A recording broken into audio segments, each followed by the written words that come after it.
సభాధ్యక్షులైనటువంటి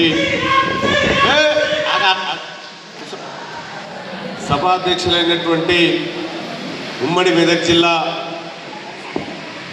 ప్రస్తుత ఇన్ఛార్జ్ నగేష్ ముదిరాజ్ గారు, అలాగే మెదక్ జిల్లా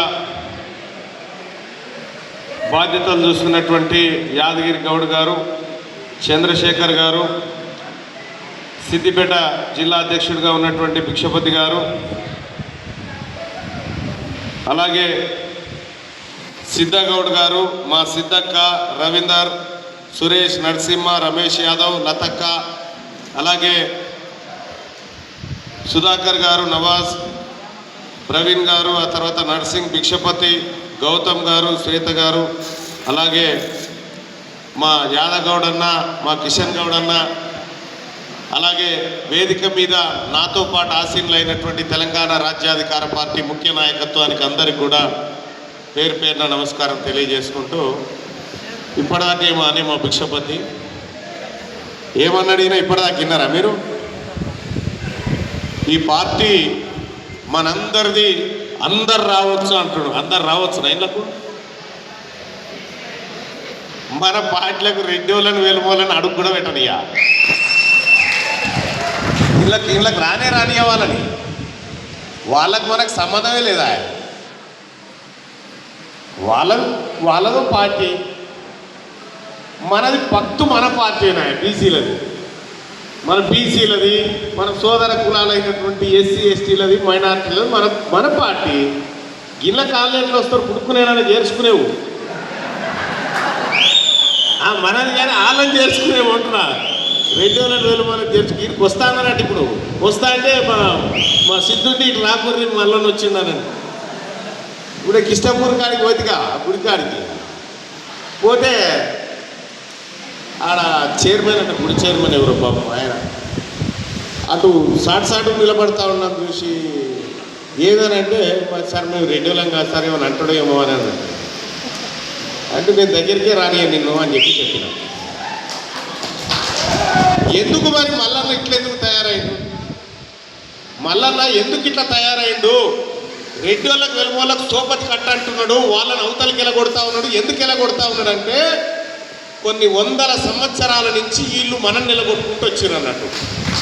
అందుకోసమే ఫస్ట్ టైం మనం వాళ్ళ నిలగొట్టుడు స్టార్ట్ చేసాం. ఈ దుబ్బాక నియోజకవర్గంలో మొత్తం ఓట్లన్నీ 1,98,000 ఓట్లు మొత్తం ఉన్నాయి. మొత్తం దుబ్బాక నియోజకవర్గంలో ఉన్న ఓటర్లు ఎంతమంది ఉన్నారు, ఓట్లు వేసిన వాళ్ళు ఎంతమంది అంటే 1,98,000 మంది ఉన్నారు.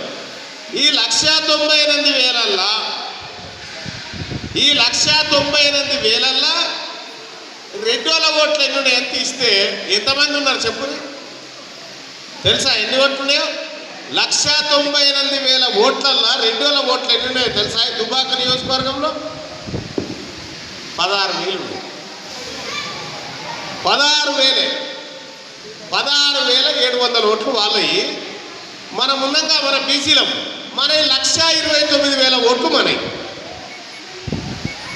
1,29,000 ఓట్లు మనల్ని. మన ముదిరాజులు, మన గౌడ్లు, మన యాదవులు, మన పద్మశాలీలు, మన మున్నూరు కాపులు, మన వడ్రంగులు, రజకులు, నాయ బ్రాహ్మణులు, మన బీసీలందరి కలిసి 1,29,000 ఓట్లు. రెడ్డి వాళ్ళకి 16,000 ఓట్లు. తన ఓట్లు లేవా నోటపీసులేవు, వాళ్ళతో మనకు సోపతి ఎందుకు? అందుకే ఇలా వచ్చేవాడిని. ఇక ఇక్కడ ఎలుమోళ్ళు ఎంతమంది ఉన్నారు మరి? ఈ దుబ్బాక నియోజకవర్గంలో మొన్నటిదాకా వెలుమాయనుడిగా ఎమ్మెల్యే ఎంతమంది ఉన్నారు వెలుమోళ్ళు ఈ దుబ్బాక నియోజకవర్గంలో తెలుసా? దుబ్బాక నియోజకవర్గంలో ఎలుమోళ్ళ ఇల్లు ఎన్ని ఉన్నాయో తెలుసా మీకు? ఇళ్ళన్నా తెలుసా? ఉన్నాయా? ఈ దుబ్బాక నియోజకవర్గంలో ఉన్నటువంటి ఎలుమోళ్ళందరినీ ఒక దగ్గర తీసుకొచ్చి ఈ ఫంక్షన్ హాల్ అసలు దాన్ని తీసుకొచ్చి 25 కిలోల బియ్యం పడితే సరిపోతాయి. వాళ్ళకు 25 కిలోల బియ్యం పడితే వాళ్ళకి మొత్తం సరిపోతుంది. ఈ దుబ్బాక నియోజకవర్గంలో ఉన్న ఎలుమోళ్ళందరికీ. పీడికేడు మంది లేని మీరు, ఓట్లు లేని మీరు, ఇంత పెద్ద జనాభా ఉన్న మా బీసీల మీద పెత్తనం చేస్తారా?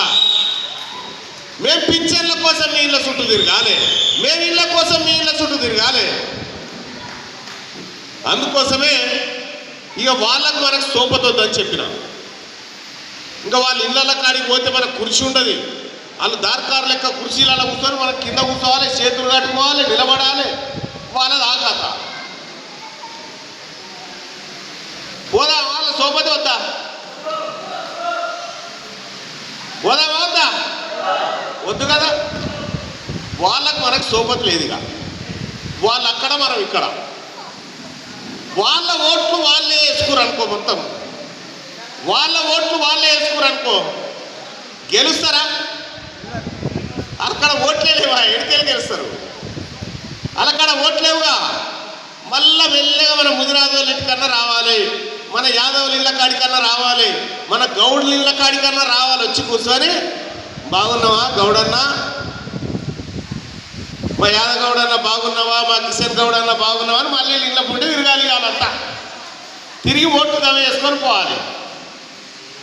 ఇక మన ఇళ్ళకి రాణించడం లేదా? ఇప్పుడు మన పార్టీ మనకే ఉండే కానీ మన దుకాణం మనకే, మన పౌషేరు మనం అనుకుంటున్నాం. ఇప్పుడు వాళ్ళు ఎవరి మీద చేదాపే ముచ్చటే లేదు.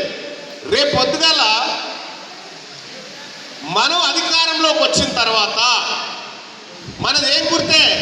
కత్తెర గుర్తు. కత్తెర ఎవరిది? కత్తెర.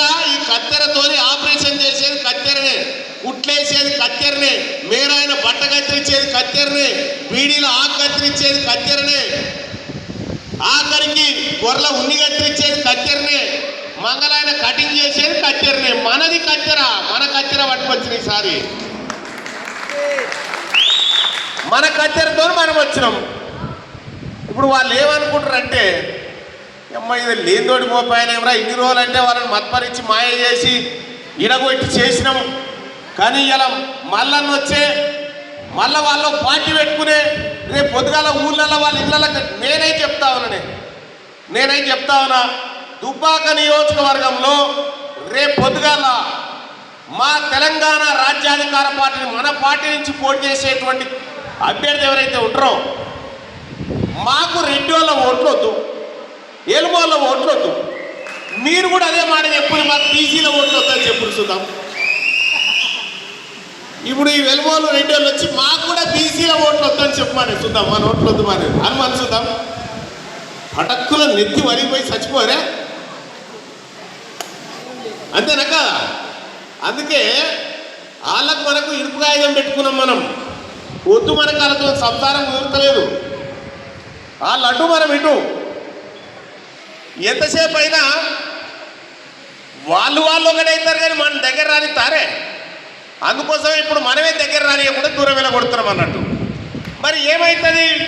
రేపు పొద్దుగాల తెలంగాణ రాష్ట్రంలో మనం అధికారంలోకి వస్తే 1 కోటి ఎకరాల భూమి దొంగతనంగా రెడ్డిోళ్ళ దగ్గర, వెలుమోళ్ళ దగ్గర దాచిపెట్టబడ్డది. ఆ భూమిని గుర్తుకొచ్చి మన వాళ్ళకి వచ్చే కార్యక్రమం చేస్తామన్నట్టు. 1 కోటి ఎకరాల భూమిని తెచ్చి మన సోదరులకు వచ్చేటువంటి కార్యక్రమమే తెలంగాణ రాజ్యాధికార పార్టీ చేస్తూ ఉంది. చేద్దామా? ఏమనయ్యా జాగీరని ఉంచుకున్నారా వీళ్ళ దగ్గర భూములని? ఎక్కడియో తెలుసా? నిజాము ఒక కాగితం రాసి పెట్టిపోయిండు. 1949 ఆగస్టు 15 తారీఖు నాడు నిజాం కాగితం రాసిండు.